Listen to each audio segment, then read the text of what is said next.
In the past 24 hours, the conflict has intensified significantly with major military actions by Israel, Iran, and Hezbollah, and a rapid deteriorating humanitarian situations across the region.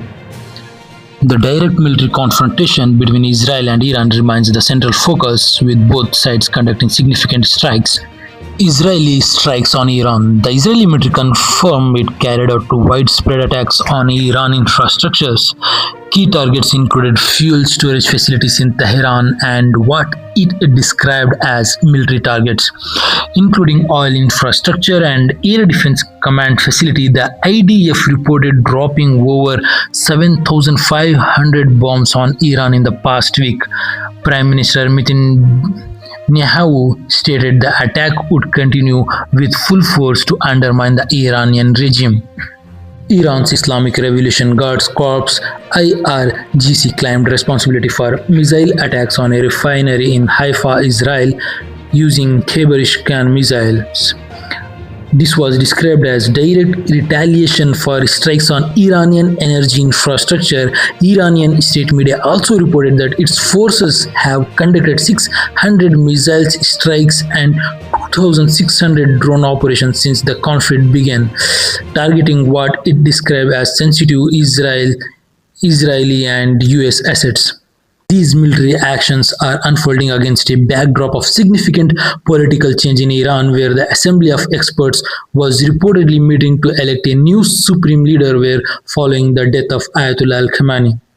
The conflict has activated other fronts, most notably the northern border of Israel with Lebanon, where Hezbollah is heavily engaged.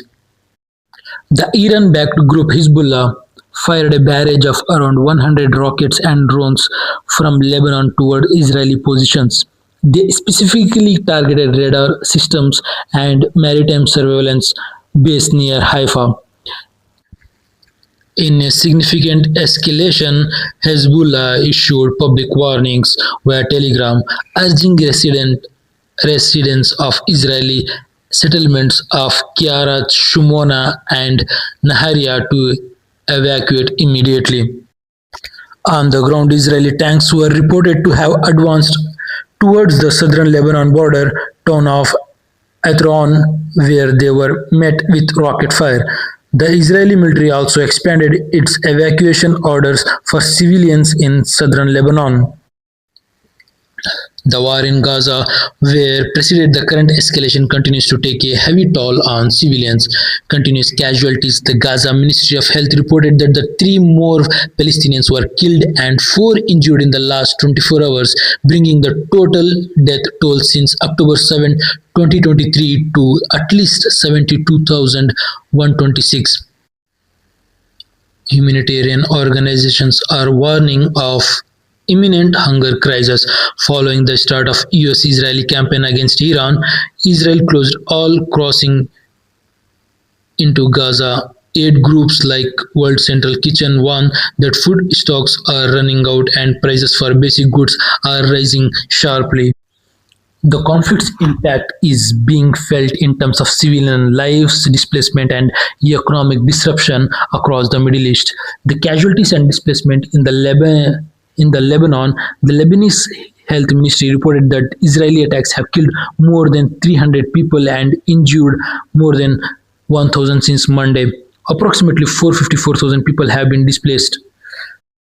The Iranian Ministry of Health stated that since the start of aggression, over 1,200 people have been killed and more than 10,000 civilians injured.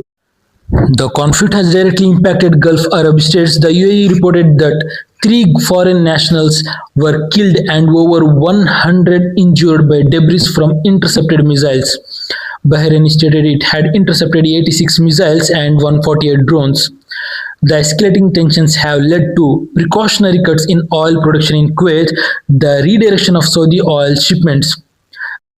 The Iraqi Civil Aviation Authority extended the closure of its airspace.